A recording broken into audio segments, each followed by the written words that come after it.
welcome back, everybody. Today we're looking at Chapter 19, Section 3, The Cattle Kingdom.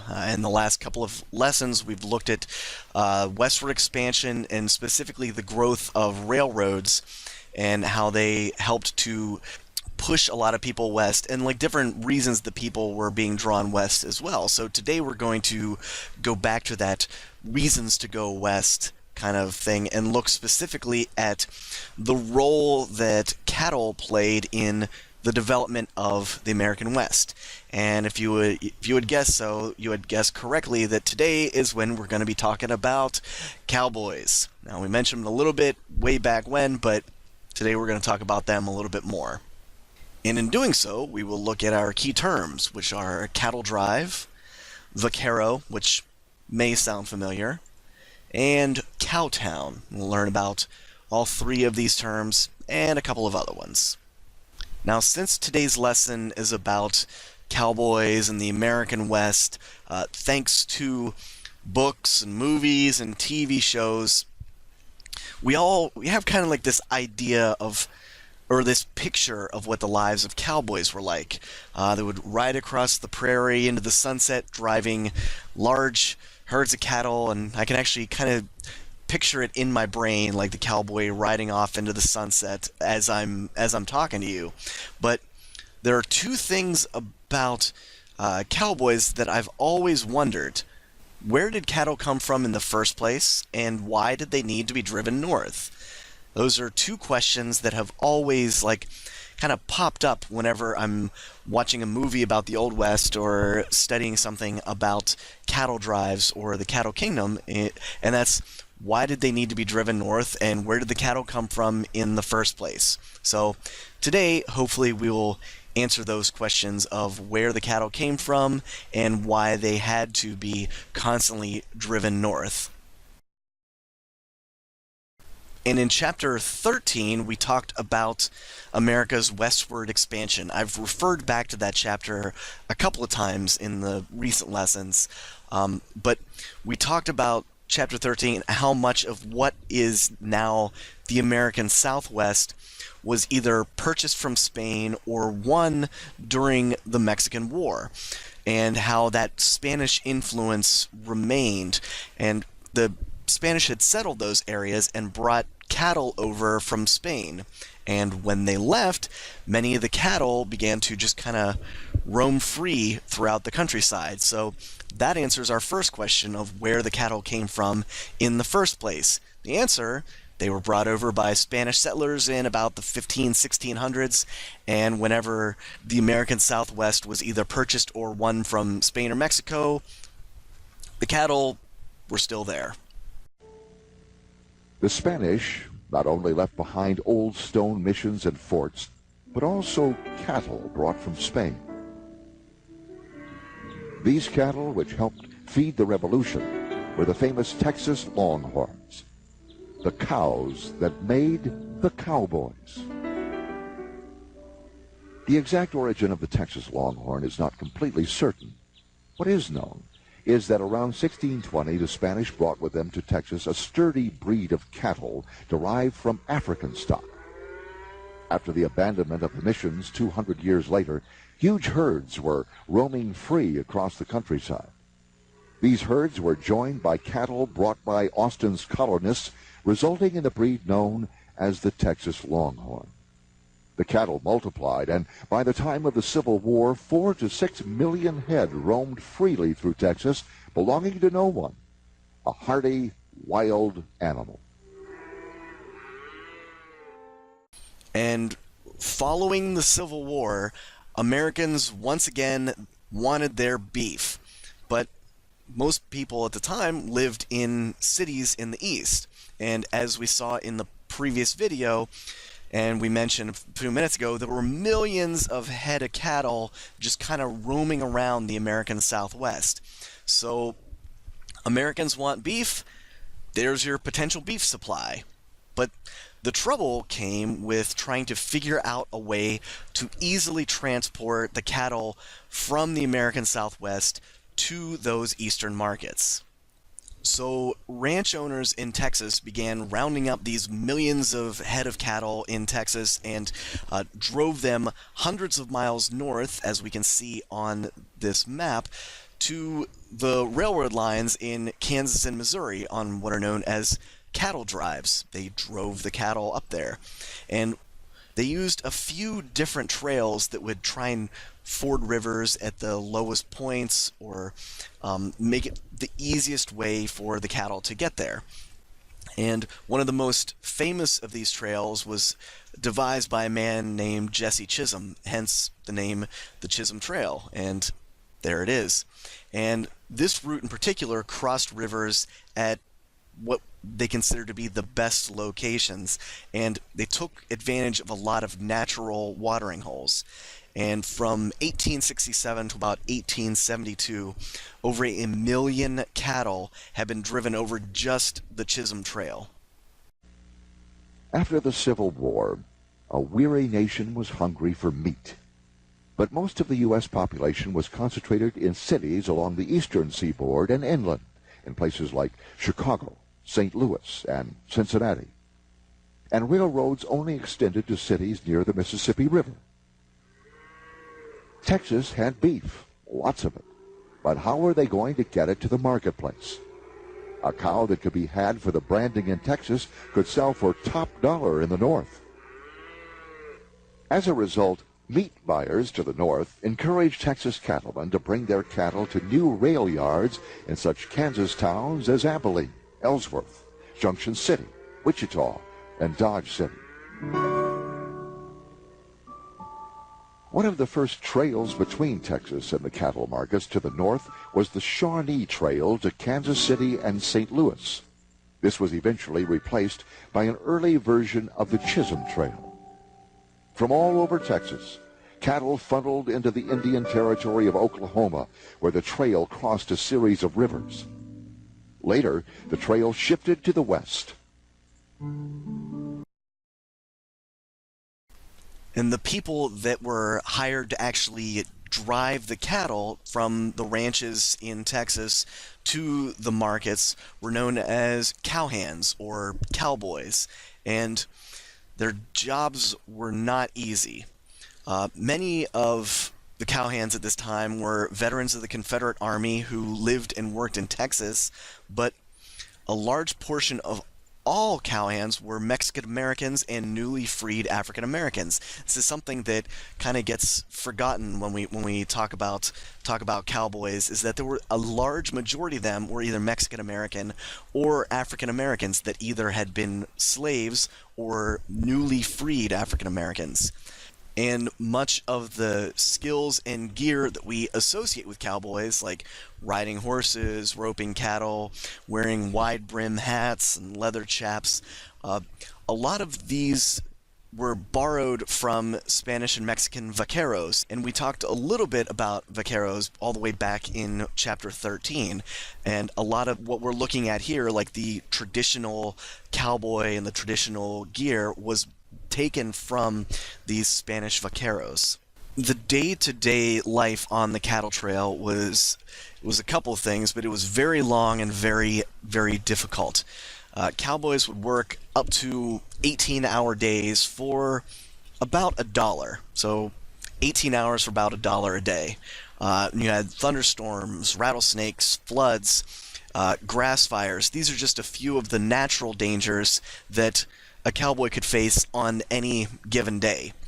Plus, there was the fact that the cowhands had anywhere from 500 to 3,000 head of cattle to try and take care of. So you're trying to stay safe out on the prairie in no man's land, dealing with rattlesnakes, floods, grass fires, and you have about 3,000 cattle to take care of. So with that many cattle in one place, stampedes could happen at any time. A clap of thunder, a gunshot, really any other loud noise could excite the cattle and cause them to stampede.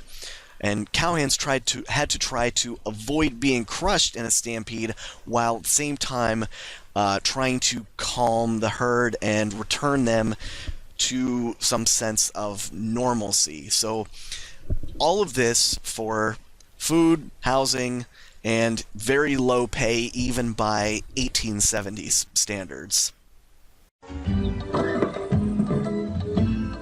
Enter the legendary American cowboy. This is how we've come to think of the cowboy, and for brief moments in the history of cow towns like Abilene and Dodge City, this portrayal holds some truth. But the life of the ordinary cowboy was far removed from the gunslinging exploits of men like Wild Bill Hickok and Wyatt Earp. Before the Civil War, Texans were developing a system of raising cattle called cowboying. From Mexican vaqueros, they learned to become expert horse riders. Now, on horseback, the idea of rounding up cattle could become a reality. Cow hunting, as it was called. Many of the cowboys were black men, first slaves, and after the Civil War, free men. Even some women took to this adventurous activity. Up to the point of my actual physical limitations, I worked side by side with the men, receiving the same praise or same censure for like undertakings. I can still hear Bowleg scoffing at me because a long ear got away from me in the brush. What kind of a brush rider was I that I couldn't keep close enough to a yearling to see where it went?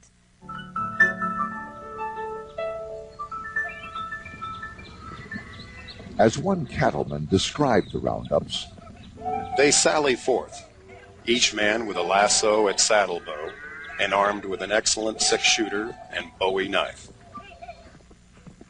They select from the herd such cattle as belong to the men who compose the crowd, and those for whom they brand. They drive them into the pan, and mark, brand, and alter the calves. Brands were how everyone could tell who owned a cow. Claiming and branding wild cattle was how the great Texas cattle ranches were created, and how much of Texas was settled. And as we can see in this map from just a few minutes ago, all of these trails, these drives would end in cow towns, like the one pictured here, and it was in these cow towns that the cattle would be held until they could be loaded on rail cars and shipped back to markets back east. And in these towns, restaurants, saloons, hotels, supply stores, all of these within the towns would provide goods and services that really catered to the cowboys. And some of the cowhands would spend their nights drinking, dancing, and gambling, which kept these guys, the town sheriffs, very busy. And here we're looking at a very famous peacekeeping force from Dodge City. Charles Bassett, W.H. Harris, Wyatt Earp, Luke Short, El McLean, Bat Masterson, and Neil Brown. A couple of those names are maybe more familiar than others, but this was the peacekeeping force from Dodge City, and there were other forces like this to try and keep some sort of law going on in these cow towns. But it wasn't just cowhands that were attracted to these towns.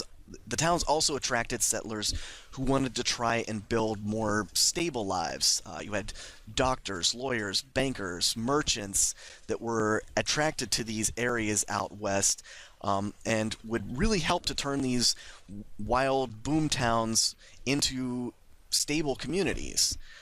General stores would supply groceries, tools, clothing, really anything that a person needed. Any general item could be found in the general store. And as towns grew, you had hardware stores, ice cream parlors, drug stores that would join these general stores on the town's main streets.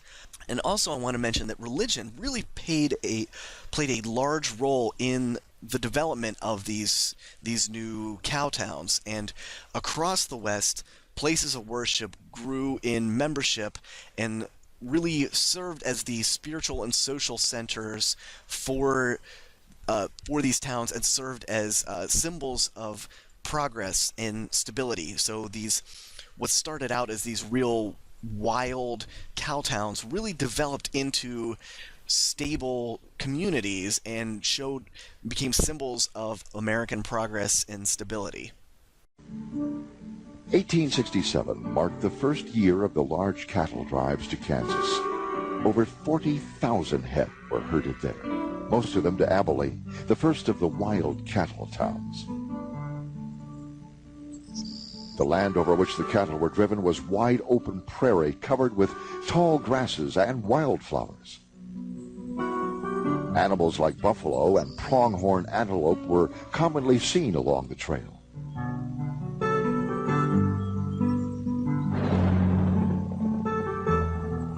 Since all the drives took place from spring to fall, the main weather concerns were the lightning storms that arrived nearly every day in summer.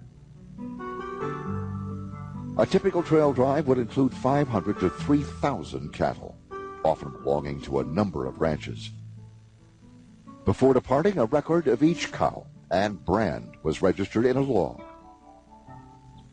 After the roundup, the trail drivers would gather the cattle and start pushing them north. Each cowhand carried a number of items on every drive. The saddle was his most important possession.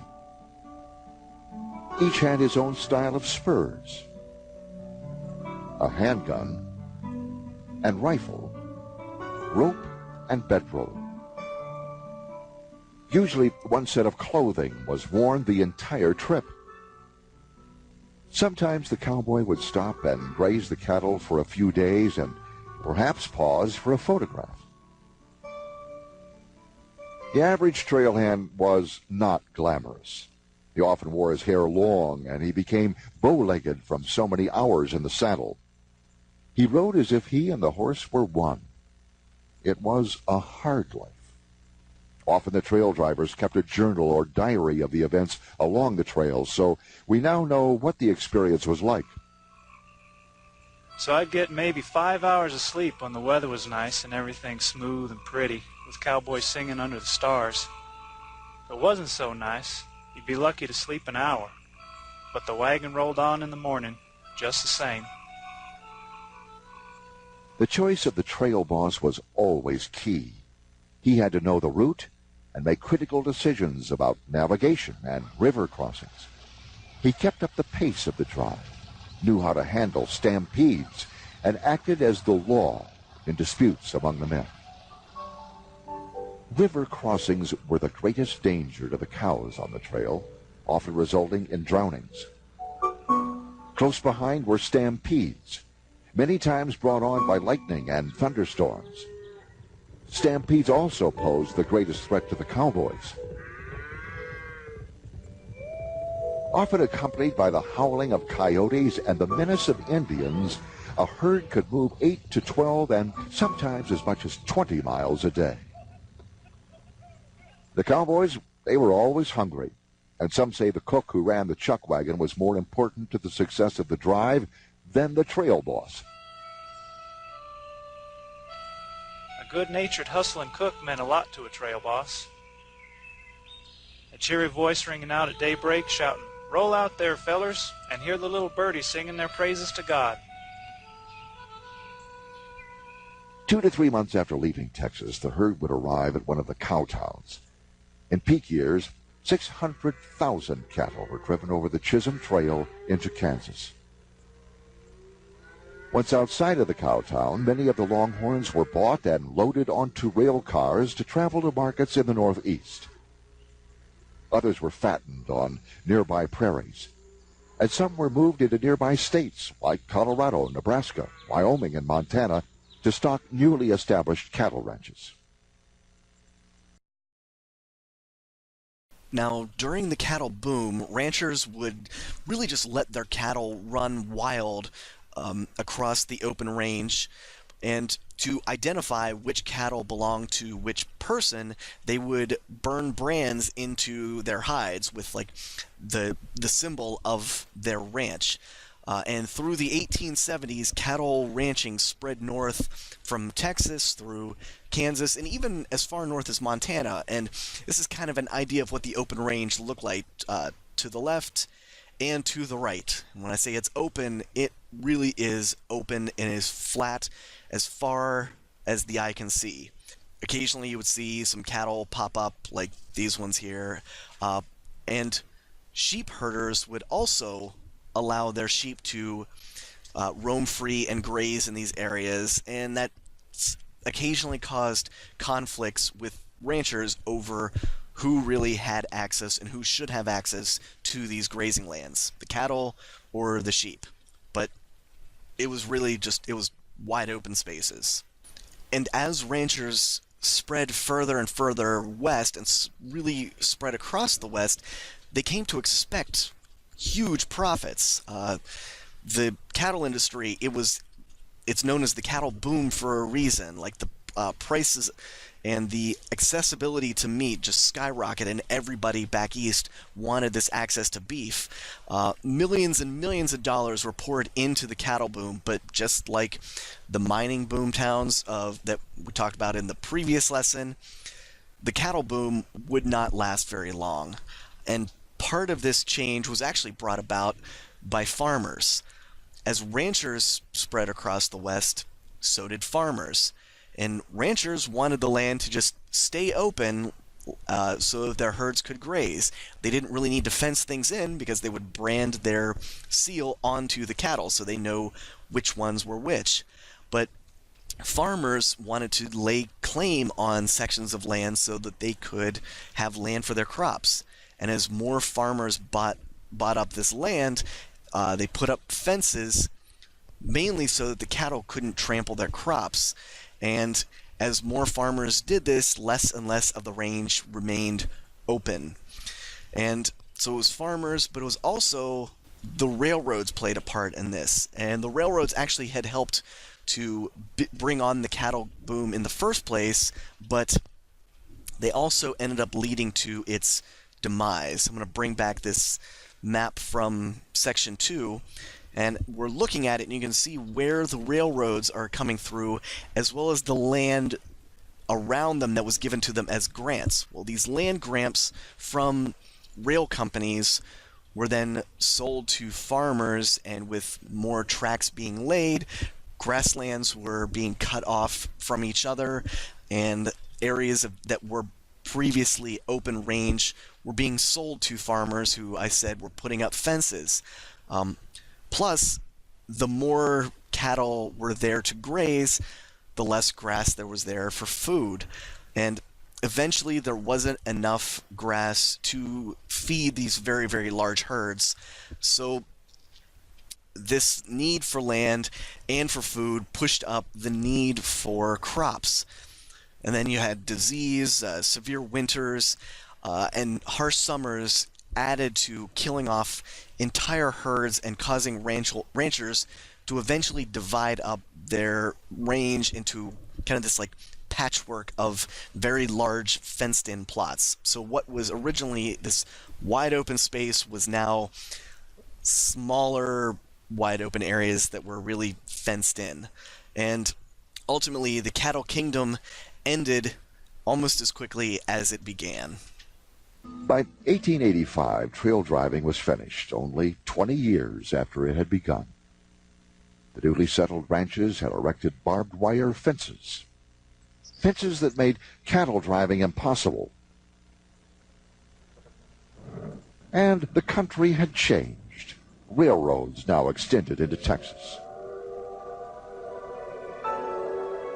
The first American colonists in Texas and their descendants reshaped the country's economy. They helped settle a vast portion of America's interior from Texas itself to Montana. They opened a way out of poverty after the Civil War for whites and blacks alike.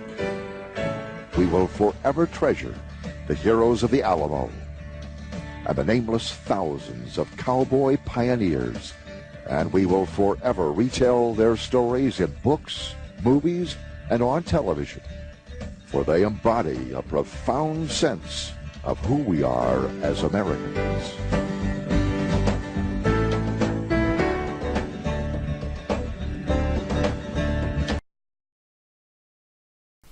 Which brings us to our assignment for today. And as you can see, our assignment for today has the extra credit sign because today's assignment is extra credit.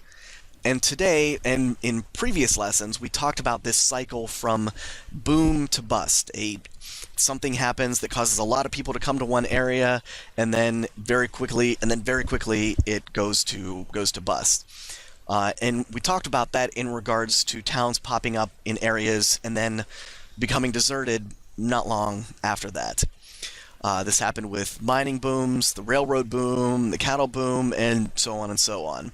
So for today's extra credit assignment, yep, that's right, extra credit, I want you to use the internet to research current boom towns or boom areas that currently exist in the United States, areas that only recently have been attracting new people for jobs, and how these current boom towns compare to earlier boom towns like Deadwood, South Dakota, Dodge City, Kansas, so on and so on.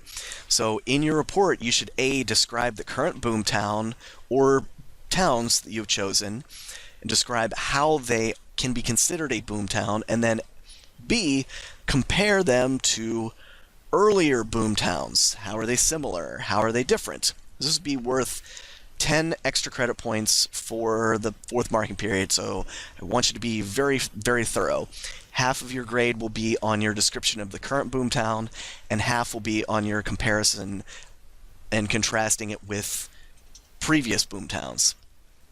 So, for example, if I was going to do, say, Silicon Valley, California, there are a lot of different little towns in there, but Silicon Valley as a whole, I would describe how it can be considered a boom town because it's attracting a lot of jobs, and it's really had a lot of rapid growth. And then I would then compare that to, say, Dodge City, Kansas, and how they were similar, but also how they are different. And in the past, I've found examples from like CNN, Forbes, Bloomberg, and so on. But if you go on and just like type something into Google, I want you to check the dates of those articles that you're using, because an article from, say, 1995 might not have as much impact as one from 2014 or 2015. And we've looked at that cycle of boom to bust, and an article from 1995, that town may have already gone to bust by today. So I want you to try and be as current as possible, but again, this is for extra credit, so I'm looking forward to seeing what you guys come up with. All right, if you have any questions, you know where to find me. Have a great rest of your day.